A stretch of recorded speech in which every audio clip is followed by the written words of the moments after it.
Such a delightful thing on a rainy day to just sit with my little bookie book and read aloud. It's so peaceful in my little corner of the world, my little corner of the internet, my little corner of YouTube, my little book corner. It's so nice.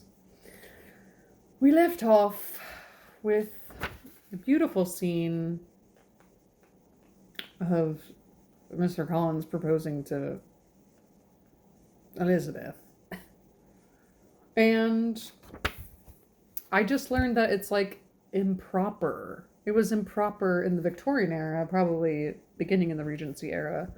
It was improper just to say yes. Love that this was like a little ironic satire on like, it's actually imprudent and improper to say yes the first time to a proposal. It's very common that women had to like refuse 3 times, even if they wanted to marry the person. It's a whole different time. I don't know if I mentioned that video that I saw that was like, history is like a different language. And like, that's the biggest problem. This one girl, Ellie Dashwood, Brit Lit 101, is helping me understand.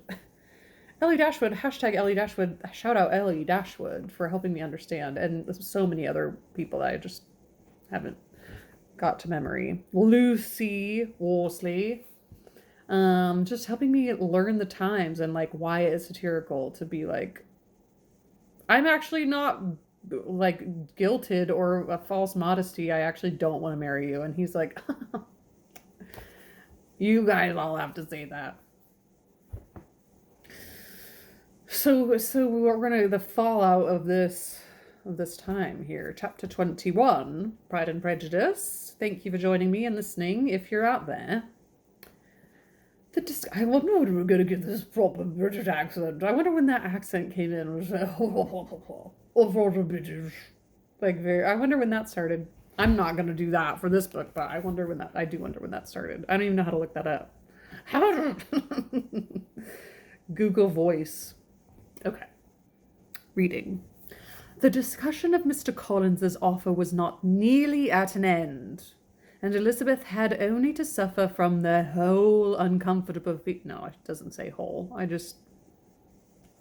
All of it. I added that in there because it felt like a whole thing. And Elizabeth had only to suffer from the uncomfortable feelings necessarily attending it. Don't add words when you're reading out loud. And occasionally from some peevish allusions of her mother. As for the gentleman himself, his feelings were chiefly expressed, not by embarrassment or dejection, or by trying to avoid her, but by stiffness of manner and resentful silence. He scarcely ever spoke to her. I don't remember this, actually. I thought he just, like, moved on. I don't remember reading this. Wow.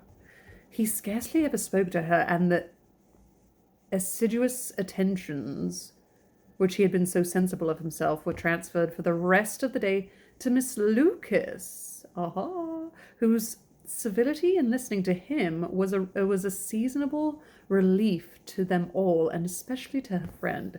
Assiduous. I do just want to make sure I know what that means because I have showing great care. Assiduous. Assiduous. Did I say that or did I say assiduous? Acidic attentions. Assiduous. Assiduous. Sorry, hold on. Oh, I gotta turn the volume. I'm sure I'm saying it right. I just want to hear if it's that breathy lady again. Assiduous. Assiduous. Assiduous. My God. The morrow produced no abatement of Mrs. Bennet's ill humour or ill health. Mr. Collins was also in the same state of angry pride. Whoa. Not becoming of a clergyman, I shall say. Elizabeth had hoped that his resentment might shorten his visit, but his plan did not appear in the least affected by it. Great, you're going to stay the whole time. You're going to stay the whole time, even after being rejected 4,000 times of marriage. Okay. He was always to have gone on Saturday, and to Saturday he meant to stay. After breakfast, the girls walked to Meryton to inquire if Mr. Wickham were returned, and to lament over his absence from the Netherfield ball. He joined them on their entering the town, and attended them to their aunt's, where his regret and vexation and the concern of everybody was well talked over.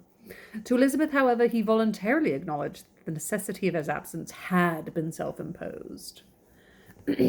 I found, said he, as the time drew near, that I had better not meet Mr. Darcy, that to be in the same room, the same party, with him for so many hours together, might be more than I could bear, and that scenes might arise unpleasant to more than myself. She highly approved his forbearance, and they had leisure for a full discussion of it, and for all the commendation which they civilly bestowed on each other, as Wickham had another officer walked back with them to Longbourn, and during the walk he particularly attended to her.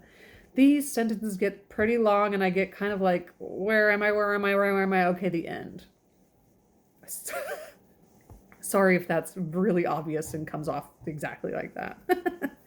His accompanying them with a double advantage was a double advantage. She felt all the compliment it offered to herself, and it was most acceptable as an occasion of introducing him to her father and mother. Soon after their return, a letter was delivered to Miss Bennet. It came from Netherfield. I wish it did say which Miss Bennet. There are so many, maybe that's part of the satire too. I loved that part in the Keira Knightley movie. Sorry! Where they're like, a Miss Bennet, a Miss Bennet, a Miss Bennet, and a Mrs. Bennet. And Caroline was like, good heavens, are we to receive all of the Bennets in the country? Snarky woman. We're reading. The envelope contained a sheet of elegant, little hot-pressed paper, well covered with a lady's fair, flowing hand, and Elizabeth saw her sister's countenance change as she read it, and saw her dwelling intently on some particular passages. Jane recollected herself soon, and putting the letter away, tried to join with her usual cheerfulness in the general conversation. But Elizabeth felt an anxiety on the subject which drew off her attention even from Wickham. And no sooner had he and his companion taken leave than a glance at Jane invited her to follow her upstairs. What does the letter say? When they had gained their own room, Jane, taking out the letter, said, It is from Caroline Bingley. What it contains has surprised me a good deal. The whole party have left Netherfield by this time, and they're on their way to town, and without any intention of coming back again. You shall hear what she says. She then read the first sentence aloud, which comprised the information of their having just resolved to follow their brother to town directly, and of their meeting to dine in Grosvenor Street, where Mr. Hurst had a house. The next was in these words: I do not pretend to regret anything I shall leave in Hertfordshire, except your society, my dearest friend. But we all hope, at some future period, to enjoy many returns of that delightful intercourse we have known. And in the meanwhile, many may lessen the pain of separation by a frequent and most unreserved correspondence. I depend on you for that. To these high-flown expressions, Elizabeth listened with all the insensibility of distrust. She is a distrusting person, and though the suddenness of their removal surprised her, she saw nothing in it really to lament. It was not to be supposed that their absence from Netherfield would prevent Mr. Bingley's being there. And as to the loss of their society, she was persuaded that Jane must cease to regard it in the enjoyment of his. It is unlucky, said she, after a short pause, that you should not be able to see your friends before they leave the country, but we may not hope that the period of future happiness to which Miss Bingley looks forward may arrive earlier than she is aware, and that the delightful intercourse you have known as friends will be renewed with yet greater satisfaction as sisters. Mr. Bingley will not be detained in London by them. Caroline decidedly says that none of the party will return to Hertfordshire this winter. I will read it to you. When my brother left us yesterday, he imagined that the business which took him to London might be concluded in 3 or 4 days. But as we are certain it cannot be so, and at the same time convinced that when Charles gets to town, he will be in no hurry to leave it again, we have determined on following him thither, that he may not be obliged to spend his vacant hours in a comfortless hotel. Many of my acquaintances are already there for the winter. I wish that I could hear that you, my dearest friend, had any intention of making one of the crowd, but of that I despair. I sincerely hope your Christmas in Hertfordshire may abound in the gaieties which that season generally brings, and that your beaux will be so numerous as to prevent your feeling the loss of the 3 of whom we shall deprive you. Like, she knows how good she is, and she knows that Jane will be, like, miserable without them. We don't need you, Caroline Bingley. It is evident by this, added Jane, that he comes back no more this winter. It's only evident that Miss Bingley does not mean that he should. Why will you think so? It must be his own doing. He is his own master. But you do not know all. I will read you the passage which particularly hurts me. I will have no reserves from you. Mr. Darcy is impatient to see his sister, and, to confess the truth, we are scarcely less eager to meet her again. I really do not think Georgiana Darcy has her equal of beauty, elegance, and accomplishments, and the affection she inspires in Louisa and myself is heightened to something still more interesting, from the hope we dare entertain of her being hereafter our sister. I do not know whether I have ever before mentioned to you my feelings on this subject, but I will not leave the country without confiding them, and I trust you will not esteem them unreasonable. My brother admires her greatly already. He will have frequent opportunity now of seeing her on the most intimate footing. Her relations all wish the connection as much as his own, and his sister's partiality is not misleading, I think, when I call Charles most capable of engaging any woman's heart. That means she wants him to marry Georgiana.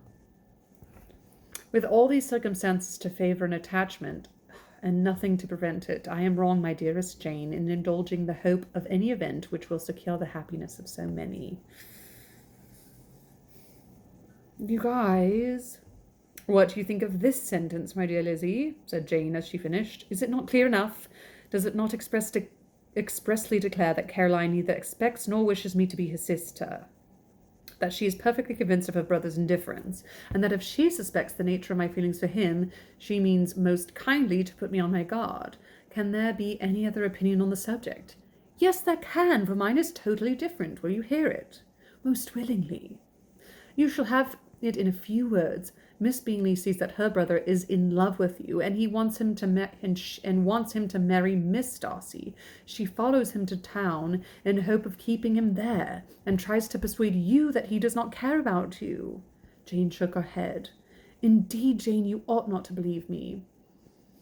You ought to believe me. Okay, that didn't make sense. Indeed, Jane, you ought to believe me. No one who has ever seen you together can doubt his affection. Miss Bingley, I am sure, cannot. She is not such a simpleton. Could she have half as much love in Mr. Darcy for herself, she would have ordered her wedding clothes. But the case is this: we are not rich enough or grand enough for them, and she is the more anxious to get Miss Darcy for her brother. She is more anxious to get Miss Darcy for her brother, from the notion that when there has been one intermarriage, she may have less trouble in deceiving a second. She wants to get Bingley and the Bingleys and the Darcys together, in which there's certainly some ingenuity, and I dare say it would succeed if Mr. Berg were out of the way. But, my dearest Jane, you cannot seriously imagine that because Miss Bingley tells you her brother greatly admires Miss Darcy, he is in the smallest degree less sensible of your merit than when he took leave of you on Tuesday, or that it will be in her power to persuade him that, instead of being in love with you, he is very much in love with her friend.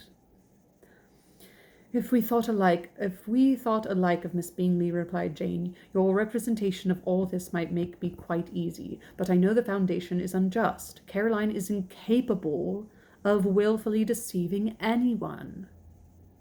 Jane, come on! And all that I can hope in this case is that she is deceiving herself. That is right. You could not have started a more happy idea, since you will not take comfort in mine. Believe her to be deceived, by all means. You have now done your duty by her, and must fret no longer. But, my dear sister, can I be happy, even supposing the best, in accepting the man whose sisters and friends are all wishing him to marry elsewhere? You must decide for yourself, said Elizabeth, and if upon mature deliberation you find the misery of disobliging his two sisters is more than equivalent to the happiness of being his wife, I advise you by all means to refuse him. How can you talk so? Said Jane, faintly smiling. You must know that though I should be exceedingly grieved by their disapprobation, I could not hesitate. I did not think you would, and that being the case, I cannot consider your situation with much compassion.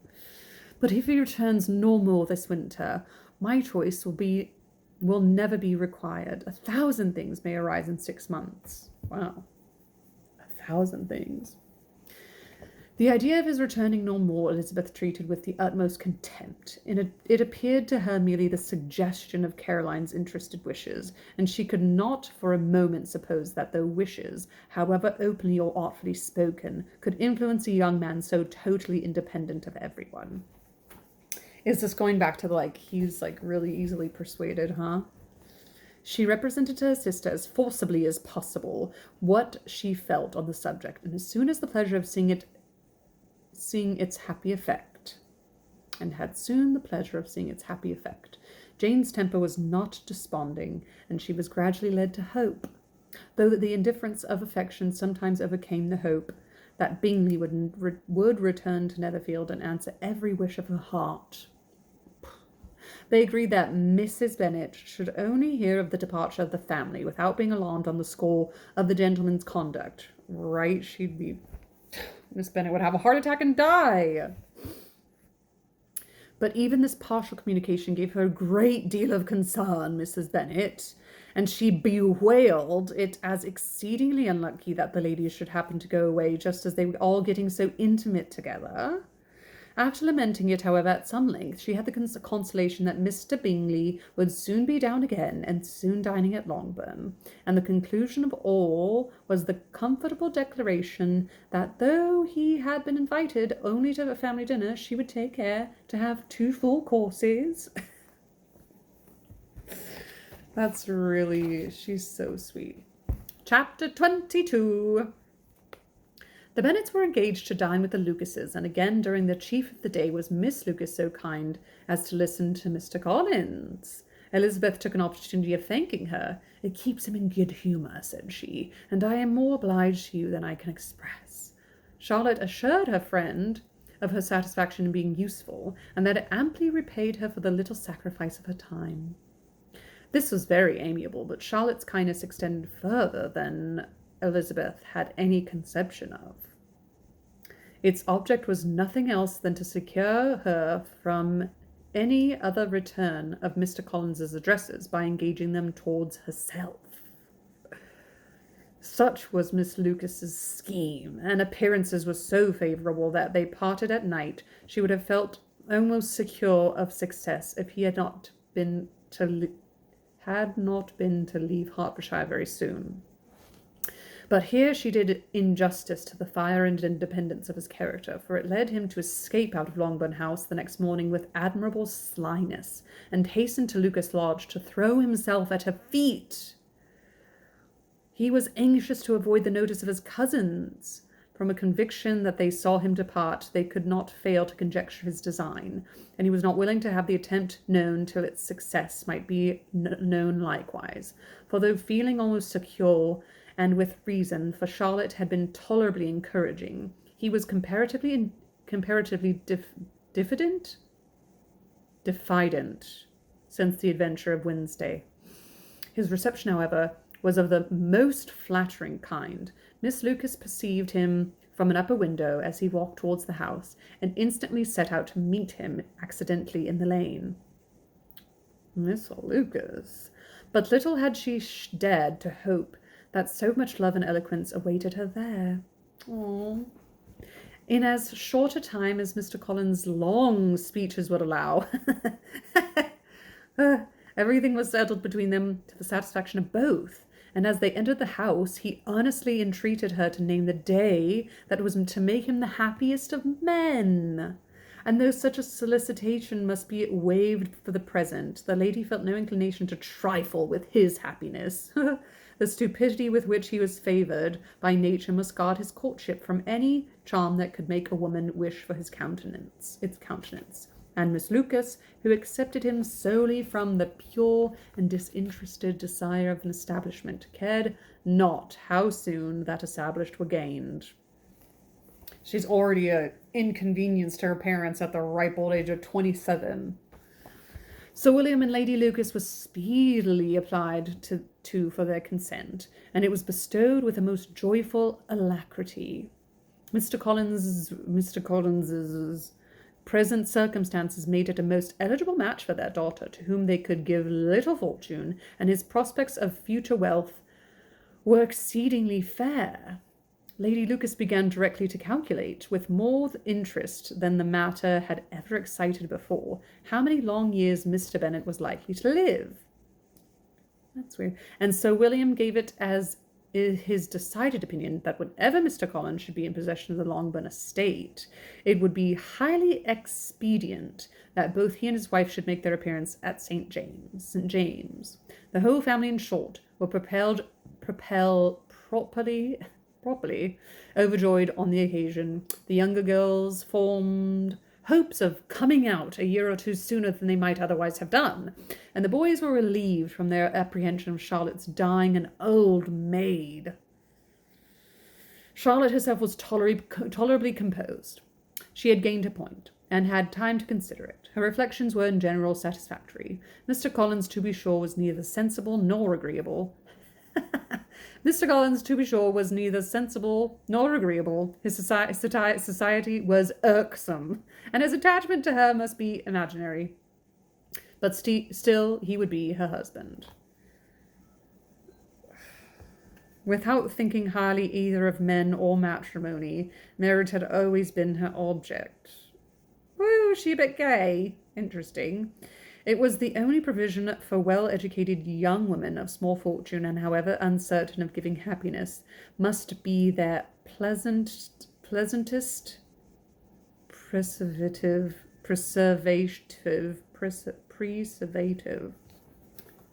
from want. This preservative, like a preservative, she had now obtained. And at the age of 27, without having ever been handsome, she felt all the good luck of it. The least agreeable circumstances in the business was the surprise it must occasion to Elizabeth Bennet, whose friendship she valued beyond that of any other person. Elizabeth would wonder, and probably would blame her, and though her resolution was not to be shaken, her feelings must be hurt by such a disapprobation. It's come up so much. Jane Austen just learned this word, and it's come up so much in the last couple of chapters. And I just want to make... Did I already look up this word? Oh, that's so sad. Strong disapproval, typically on moral grounds.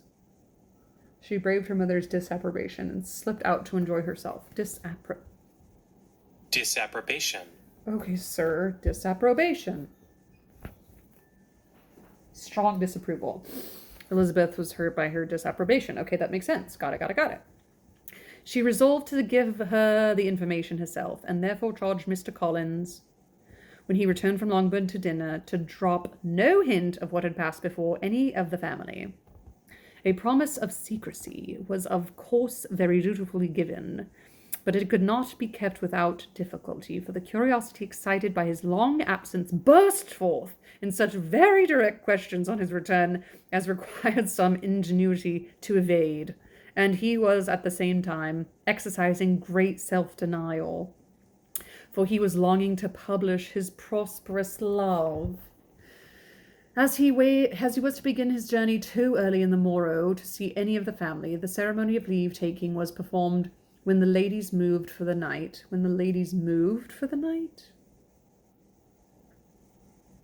And Mrs. Bennet, with great politeness and cordiality, said how happy they should be to see him at Longbourn again, whenever his engagements might allow him to visit. My dear madame, he replied, this invitation is particularly gratifying because it is what I have been hoping to receive, and you may be very certain that I shall avail myself of it as soon as possible. They were all astonished, and Mr. Bennet, who could by no means wish for so speedy a return, immediately said, but there is no danger of Lady Catherine's disapprobation. Here, my good sir, you had better neglect your relations than run the risk of offending your patroness. My dear sir, replied Mr. Collins, I am particularly obliged to you for this friendly caution, and you may depend upon my not taking so material a step without her ladyship's concurrence. You cannot be too much upon your guard. Risk anything rather than her displeasure, and if you find it likely to be raised by your coming to us again, which I should think exceedingly probable, stay quietly at home and be satisfied that we shall take no offence. No, stay home. I promise you we won't be offended. Believe me, my dear sir, my gratitude is warmly excited by such affectionate attention, and depend upon it, you will speedily receive from me a letter of thanks for this, and for every other mark of your regard during my stay in Hertfordshire. As for my fair cousins, though my absence may not be long enough to render it necessary, I shall now take the liberty of wishing them health and happiness, not excepting my cousin Elizabeth.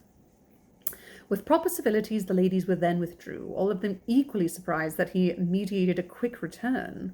Mrs. Bennet wished to understand by it that he thought of paying his addresses to one of her younger girls, and Mary might have been prevailed on to accept him. Oh, they all thought he was going to come back and propose to somebody. Ooh.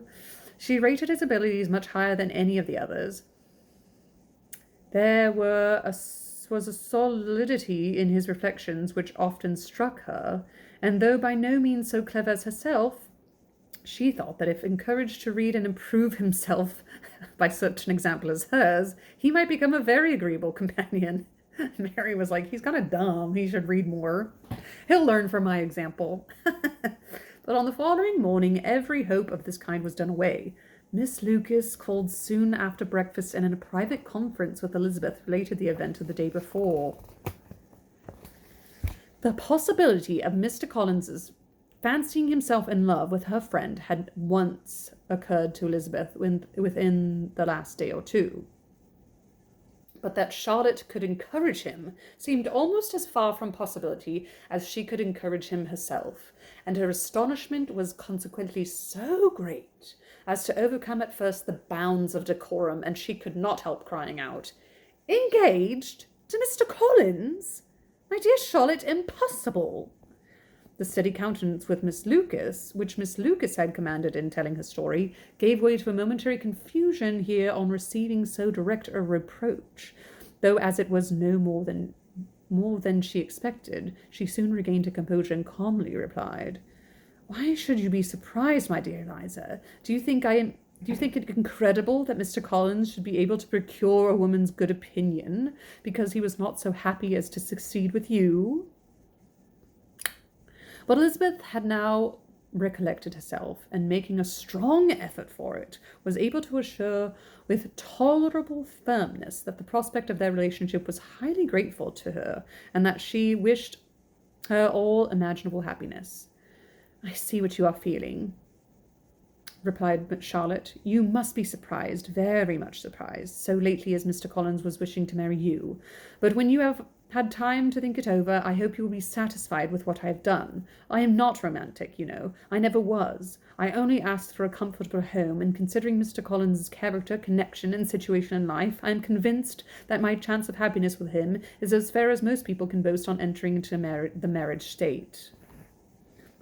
Elizabeth quietly answers, "Undoubtedly." And afterwards, after an awkward pause, they returned to the rest of the family. Charlotte did not stay much longer, and Elizabeth was left to reflect on what she had heard. It was a long time before she became at all reconciled to the idea of so unsustainable a match. The strangeness of Mr. Collins making 2 offers of marriage within 3 days was nothing in comparison of his being now accepted.